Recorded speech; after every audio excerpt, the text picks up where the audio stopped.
যে রাস্তা 20 মিনিটে যাইতে পারি সেই রাস্তা অটোতে প্রায় 2 ঘন্টা যাবত বসে আছি। কি পরিমাণ জ্যাম রাস্তায়, গাড়ি একদমই চলে না। আর যাও চলে মাঝে মধ্যে একটু একটু, আবার থাইমা থাকে। কি একটা পরিস্থিতি, যেমন রোদ তেমন গরম বাহিরে আজকে।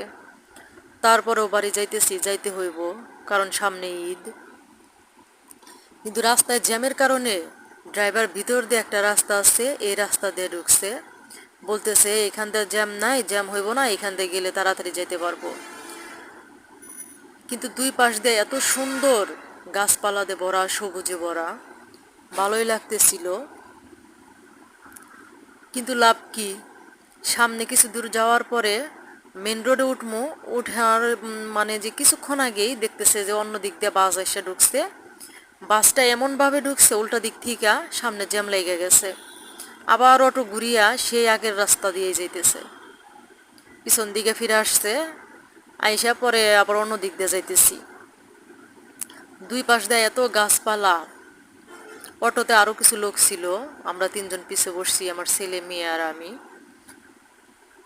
কি সুন্দর জায়গাটা। মেয়ে বলতেছে এখানেই থাইকা যাই। যাই হোক, কিছুক্ষণ আসার পরে আবার উঠছি মেক্সিতে, বাসে না যায়, কারণ বাসে ভাড়া চাইতেছে 50 টাকার ভাড়া 500 টাকা।